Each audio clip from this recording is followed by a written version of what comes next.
నాకు ఆటలన్నా పాటలన్నా ఆట పాట నేర్చిన అమ్మాయిలన్నా ఉర్రి పూసుకుని చచ్చిపోయేంత ఇష్టం. ఓహో, మీ నాట్యం అమోఘం, అద్భుతం. నమని మీ నాట్యాన్ని చూస్తే ఆత్మహత్య చేసుకుని చచ్చిపోతుంది.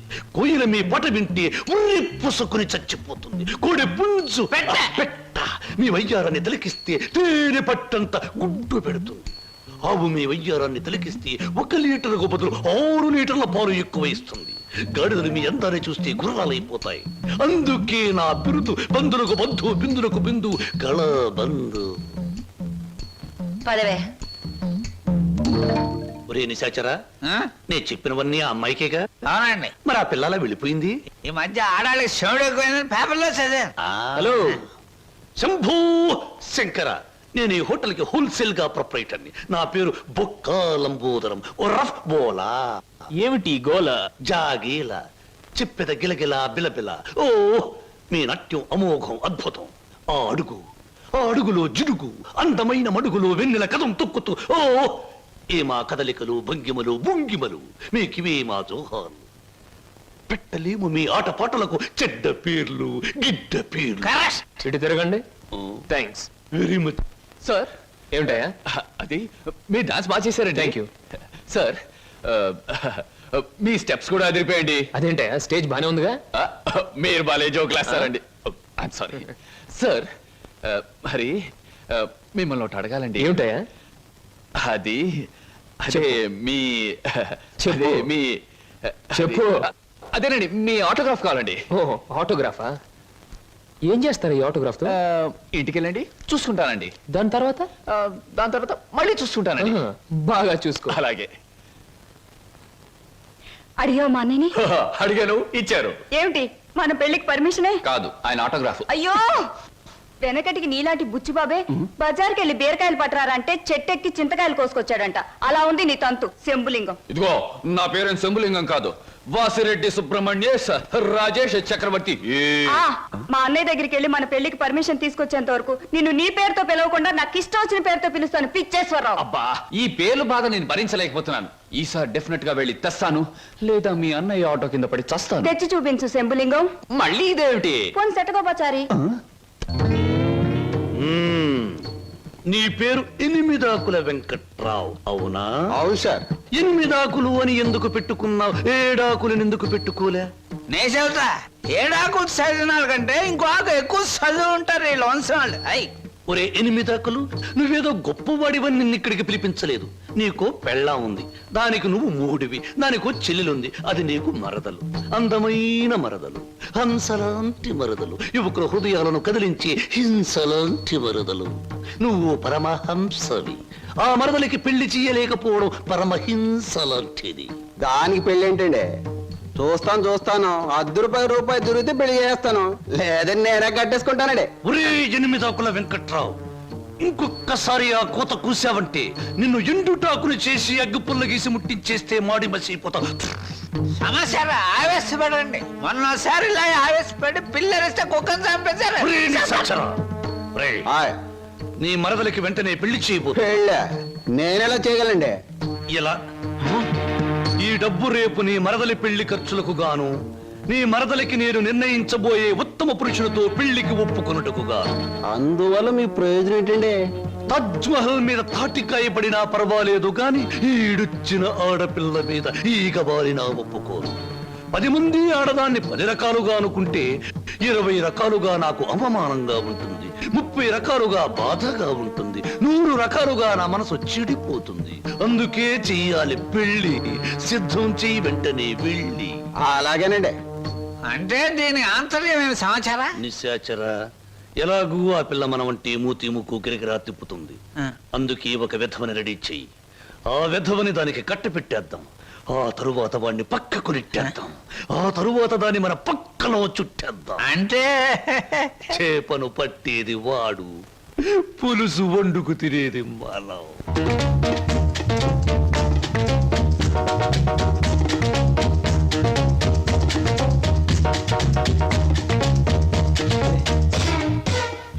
ఏంటండి, ఇవాళ నుంచి కొత్త పాట ప్రాక్టీస్ చేద్దాం అనుకున్నాం, గుర్తులేదా? ఏమిటి ఆలస్యంగా వచ్చారు? Any problem? అవును. ఏమిటా ప్రాబ్లం? మనసు ప్రాబ్లం. అమ్మో, అయితే కొద్ది కష్టమే, అయినా చెప్పండి, ప్రయత్నిస్తాను. ఈ రోజు సాయంత్రం నా పెళ్లి చూపులు ఏర్పాటు చేశారు. ఓ కంగ్రాట్స్. పెళ్లి చూపులంటే ఎగిరి గంతులేయాల్సింది పోయి ఇలా డల్గున్నారేమిటి? ఇష్టమైనప్పుడు ఇష్టమైన వాడైనప్పుడు ఎగురు గంతయొచ్చు. అయితే మీకు ఇష్టం లేని పెళ్లి చేస్తున్నారన్నమాట. ఓ నీకు పని చేయండి, మీకు ఇష్టమైన వాడి దగ్గరికి వెళ్ళి, ఒరే అబ్బాయి నన్ను ఇంకొకడికి ఇచ్చి పెళ్లి చేస్తున్నారు, వచ్చి కాపాడుకో అని చెప్పండి, అంతే. చెప్పొచ్చు, అతనంటే నాకు ఇష్టమే. మరి నేనంటే అతనికి ఇష్టం ఉందో లేదో తెలుసుకోవద్దు. తెలుసుకోండి. తెలుసుకోవాల్సిన బాధ్యత నాది కాదు, అతందే. మీరు చెప్పకపోతే అతనికి ఎలా తెలుస్తుంది పాపం? తెలుసుకోపోతే అతనే మగాడండి. నాకు ఈ పెళ్లి ఇష్టం లేదు. అతని తప్ప నన్ను ఆదుకునే వాళ్ళు మరెవ్వరూ లేరు. ఏం జరుగుతుందో అదే జరుగుతుంది. ఒకటి మాత్రం గుర్తుంచుకోండి, ఆడది తనకి ఇష్టమైన మగాడి దగ్గరే మనసు విప్పి చెప్తుంది.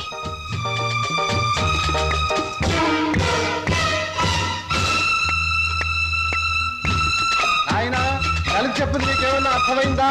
ఇంకా వివరంగా ఏమైనా చెప్పాలా? అక్కర్లేదు, అర్థమైంది. ఇవాళ సాయంత్రం పెళ్లి చూపుల మీద డైరెక్ట్ అటాక్. హర హర మహాదేవ శంభో. ఏంటండి అంత కట్టుకేశారు? జరుచుకున్నానండి. క్షమించండి. ఏదైనా చెప్పబోయే ముందు, ఏ శుభకార్యమైనా చెయ్యబోయే ముందు శక్తి వంచన లేకుండా ఆ సర్వేశ్వరుణ్ణి స్మరించడం నా కలవాటు. అలాగా. బాబు నీ పేరేటి? ఏం చదువుకున్నావు బాబు? ఒక బిఏ. ఆ అబ్బాయి గారి సమాధానం చూస్తుంటే హోటల్లో సర్వర్ లాగా ఉంది. హర హర మహాదేవ శంభో. సరిగ్గా సమాధానం చెప్పరా, లేకపోతే ఇంటికి వెళ్ళిన తరువాత తిట్టిన తిట్టు తిట్టకుండా తిట్ల కత్తితో తూట్లుగా పొడి చేస్తాను. ఆధునిక కాలం కదా, ఈ కుర్రవాళ్ళందరూ తిక్కగా సమాధానం చెప్తారు. అదొక స్టీరు. అసలు వీరెవరు అనుకుంటున్నారు? వీరు ముత్తాతల వారు వీర విహార విజయ వెంకట వరకుమార వరప్రసాదరాయలం వారు. బ్రిటిష్ వాళ్ళు రాజ్యం అప్పగించమంటే ఉగ్రుడై తన కరవాలని ప్రచండ వేగంతో ప్రయోగించి ఆ పరభాషా దాహాతత్తులైన నీచుల్ని ఇళ్ల వరకు వాళ్ళ తుల్లులు గుర్తుచ్చేలా తరిమి కొట్టారు. పాపం, యుద్ధంలో కత్తులు గుర్రాలు పోయాయి, ఏనుగులు పారిపోయాయి. ఉంటే చూపించుండేవాణ్ణి. నిజంగానా? శంభో. అబద్ధానికి మా వంశానికి మధ్య పచ్చగడ్డి, నీటితో తడిపిన పచ్చగడ్డి కాదు, మంచులో నానవేసిన పచ్చగడ్డి వేస్తే కూడా బొగ్గున మాడి మసైపోతుంది. ఇక పెళ్లి కుమారుని తండ్రి గారైన వీరు మద్యపానాన్ని నిషేధించాలని ఘోషించి ఆ దీక్షలో ఏకాగ్రతలో సరాగ్రతులైపోయిన క్షతగాత్రులు, గౌరవ పాత్రులు. బాబు, 8 ఆకుల వెంకట్రావు, వెళ్ళి అమ్మాయిని త్వరగా తీసుకురా, రాహుకాలం వచ్చేస్తుంది. చూసేదేంటండి, మీరు అన్నాడు తాములు తీసుకుందాం. శుభో. సంప్రదాయంగా జరగకపోతే దేవతలకు కోపం వస్తుంది. నా పెద్దరికంలో జరిగే పెళ్లి సక్రమమైన పద్ధతిలో జరగాలి. వెళ్ళి అమ్మాయిని తీసుకురా. తీసురా.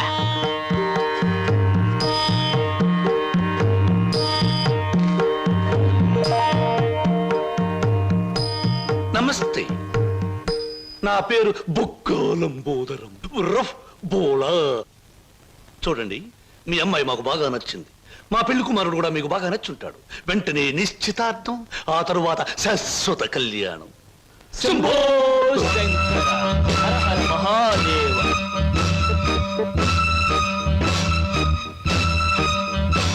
బొక్కాలంబోదరం గారి ఆధ్వర్యంలో జరుగుతున్న ఈ మాయా బజారులోని పెళ్లి చూపులకు పచ్చదనం, కొందరి వీపులకు వెచ్చదనం. So everything okay? Shambho Shankara. పెళ్లిళ్ళకు ప్రోగ్రాములు పెట్టిస్తారు కానీ పెళ్లి చూపులకు కూడా ప్రోగ్రాములు పెట్టిస్తారు అనుకోలేదు. ఇంతకీ మిమ్మల్ని ఎవరు పిలిచారు? అవసరం అనుకుంటే పిలిచినా పిలవకపోయినా మేమే వచ్చి ప్రోగ్రాం పెట్టి వైన్ చేస్తాం డొక్కాలంబోదరం గారు. అయ్యో, డొక్క కాదు, బొక్కాలంబోదరం. ఏమిటది? పెళ్లి చూపులు జరుగుతుంది, ఏమిటి అలరి? మరి అది బయటకెళ్ళండి. ఓకే ఓకే ఓకే, మేం పెళ్లి కొడుకు తరఫున వచ్చిన వాళ్ళం. ఎరా పరావు, బాగున్నావా? ఏంట్రా మీసాలు కూడా పెట్టావు? ఏంటి నాయనా? బాత్రూమ్ కి అన్నట్టు యుద్ధంలో పారిపోయిన మీ నాన్నగారు ఏనుగొకటి జమ్నీ సర్కస్ లో కనిపించింది. మిమ్మల్ని అడిగినట్టు చెప్పమంది. చాలా సంతోషం నాయన. పిచ్చి మొండ ఏనుగులాగే ఉండేది, అట్టాగే ఉందా? ఎరా పరావు, నీకు పెళ్ళం కావాలా? నీకు పెళ్లి కావాలా? గురు గురు నీకు దండం చేస్తాను గురు వీళ్ళెవరో నాకు తెలియదు వాళ్ళెవరో నాకు తెలియదు గురు మీసం పెట్టి డబ్బులు ఇస్తామంటే వచ్చాను గురు వదిలే గురు డ్యూటీ టైం అయిపోయింది గురు థ్యాంక్స్ గురు ఏం బ్రదర్ నన్ను పట్టుకున్నారు? వదలండి. నీకెన్ని పళ్ళున్నాయో కనుక్కుందామని. సహజంగా అందరికి 32 పళ్ళు ఉంటాయి. నాకింకా జ్ఞానదంతో రాలేదు, అందుకని 31 ఉన్నాయి. నన్ను వదలండి. వదలను వదలండి. వదలను వదలండి బాబు. వదలకపోతే ఏం చేస్తారు? వదిలితే ఏం చేస్తానో అని అడగండి. ఏం చేస్తారు? పారిపోతాను. అయితే పారిపో. నా కమిషన్ 400. నువ్వింతవరకు తీసుకొచ్చిన 96 కేసుల్లో ఈ షరతులన్నీ సరిపోతున్నాయ్యా. ఆ ముఖ్యమైన షరతుల విషయంలోనే తేడాలు వస్తున్నాయి. ఇంతకీ ఆ అమ్మాయికి మా సినిమా రాకేశం తట్టుకునే శక్తి సామర్థ్యాలు ఉన్నాయా లేవా? మీకు విషయం తెలుసా? తెలీదే. అస్సలు ఈ అమ్మాయిని తట్టుకునే శక్తి సామర్థ్యాలు మీ ఆవిడ గారికి ఉన్నాయా లేవో ముందా తెలుసుకోండి. నా కమిషన్ 400 నాకు ఇవ్వడానికి ఏ అభ్యంతరం లేదు. ఇంతకీ అమ్మాయి ఎక్కడ ఉంది? రైల్వే స్టేషన్ లో ఉంది, అడ్రస్ ఇచ్చాను, ఈ పాటికి వచ్చేస్తాను. ఆహా.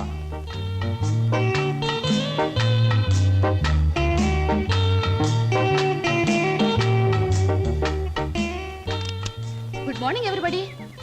నెంబర్ 10 సూర్యాపురం ఇదేనా? అవును. రెండు అమ్మగారు మీ గురించి ఎదురు చూస్తున్నాం.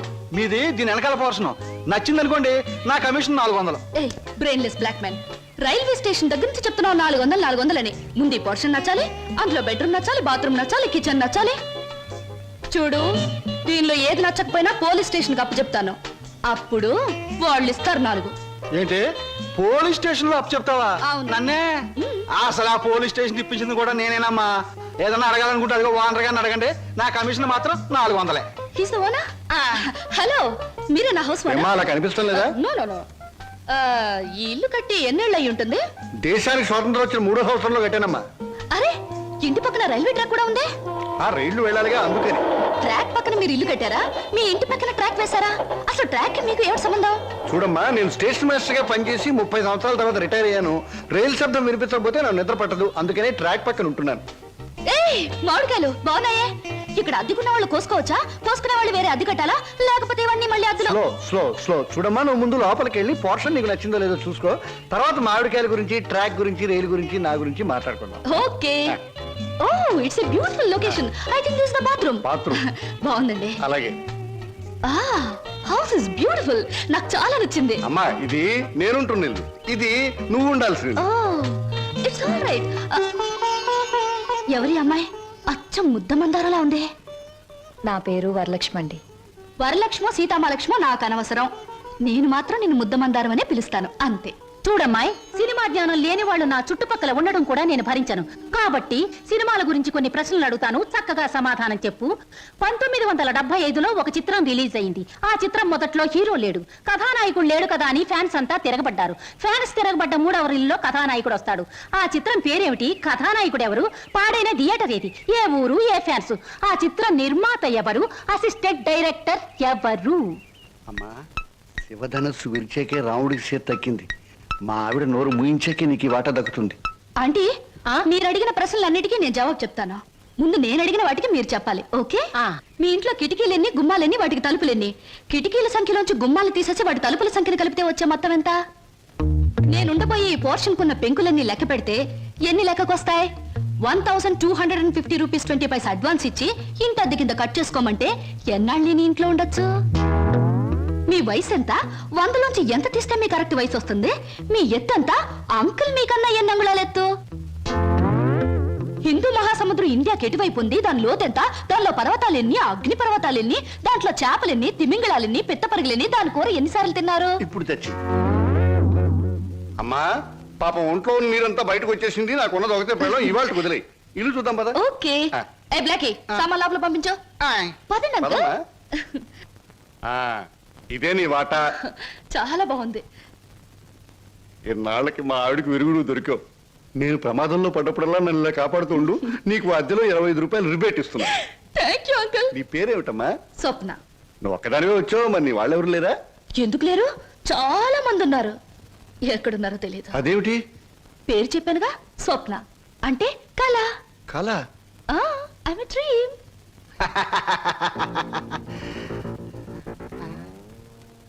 ఇలా చూస్తుందంటే ఈ చిన్నబాబు నా మీద దూకుద్దేమో. 1965లో అక్టోబర్ నెల 2వ తేదీ శోభన్ బాబు నటించిన చిత్రం శుక్రవారం రిలీజ్ అయింది. ఆ చిత్రం పేరేమిటి? పరుగు పన్ను. నా కమిషన్ వద్దు బాబోయ్, నా కమిషన్ వద్దు బాబోయ్. హాయ్.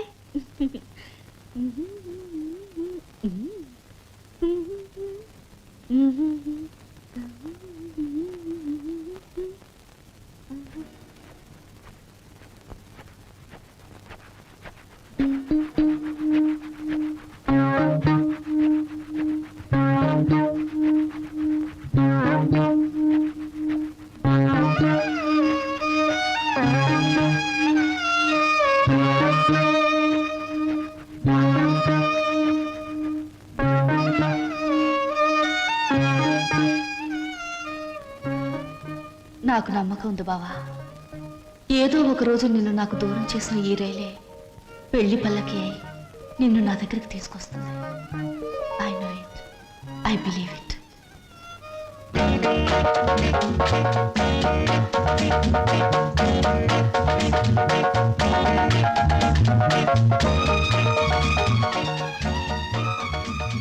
మంచి బాడీ గురు. ఎన్ని రోజుల నుంచి ఎక్సర్సైజ్ చేస్తున్నావు? చాలా రోజుల నుంచి చేస్తున్నా.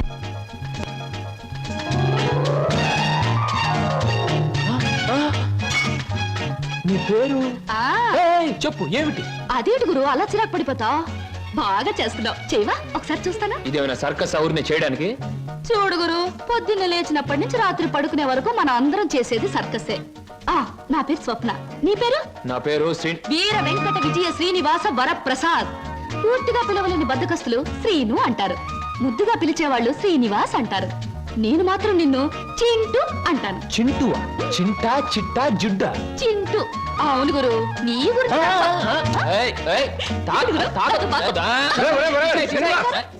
ఆవిడేమన్నా మహమ్మద్ అలీ సిస్టర్ అనుకున్నావు, ఇలా బాక్సింగ్ చేస్తున్నావు? ఆవిడెవరో తెలుసా? నేను నీ పోర్షన్లో అద్దెకి దిగిందిరా, నువ్వు ఇంట్లో లేవు కదా. ఒరే, నీకు విషయం తెలుసా? అటు చూడకు. మీ పిన్నిని పెళ్లి చేసుకున్న 25 సంవత్సరాల్లోనూ 24 గంటల సేపు సినిమా భాష మాట్లాడకుండా ఆపగలిగిన ఏకైక ఆనకట్ట ఆ సినిమా రాకాశ పాట బ్రహ్మాస్త్రం. అందుకే అద్దెలో 25 రూపాయలు రిబేట్ ఇచ్చేశాను. మందంతా టైప్ లేదు. Slow slow slow. చూస్తుంటేనే తెలుస్తుంది. ఏమిటయ్యా నువ్వు అనేది? నీ ఉద్యోగం ఈ అమ్మాయికి ఇవ్వాలా? అవును సార్, ప్లీజ్. అదెలా కుదురుతుందయ్యా? నా ఇంటర్వ్యూలో ఎక్కువ మార్కులు వచ్చినవాడి నువ్వు, ఈ అమ్మాయి కంటే ఎక్కువ అర్హతలు సర్టిఫికేట్స్ ఉన్నవాడి కూడా నువ్వే. సార్, చదువుల్లో నాకు ఫస్ట్ ర్యాంక్, ఆటల్లో గోల్డ్ మెడల్, ఇవన్నీ నిజమైన అర్హతగానే మీరు భావిస్తే ఈ అమ్మాయి విషయంలో అంతకంటే గొప్ప అర్హత ఉంది సార్. అర్హత? అంత గొప్ప అర్హత ఏమిటో? ఈమె ఆడదు సార్, నిస్సహాయమైన ఆడది. ఉద్యోగం లేకపోతే నాకంటే ఎక్కువ బాధలు పడవలసిన ఆడది. ఈ అర్హత చాలదా సార్? మీరు చెప్పిన ఇంటర్వ్యూ పడవ నుంచి నీటిలోకి దూకి చావడం మంచిదన్నది ఆమె పరిస్థితి. ఈదుకొని గట్టుకు చేరగల ధైర్యం నాది. అందుకే సార్, ఈ ఉద్యోగం ఈ అమ్మాయికి ఇచ్చి ఈ ఉన్న పడవ మునిగిపోకుండా చూడండి. ఈ ఉద్యోగం నాకెవడం కన్నా ఆవిడకిస్తే నాకిచ్చినట్టే భావిస్తాను. Good, very good. ఈ రోజుల్లో తనకొచ్చిన ఉద్యోగాన్ని ఇంకొకరి అవసరాన్ని గుర్తించి ఇవ్వడం అనే గొప్ప విషయం మొదటిసారిగా చూస్తున్నాను. I'm accepting your request. Thank you sir, thank you very much. అవును, నీకొచ్చిన ఉద్యోగాన్ని ఈ అమ్మాయికే ఇవ్వాలని ఎందుకు అనుకుంటున్నావు? ఈవిడ ఈవిడ ఈవిడ అదే ఆవిడ. ఆహా, కాస్త చెప్పు. నేను చెప్పను. ఐ మీన్ చెప్పవయ్యా. చెప్పడానికి కాస్త ఇబ్బందిగా ఉంది, మీరే అర్థం చేసుకోవాలి ప్లీజ్.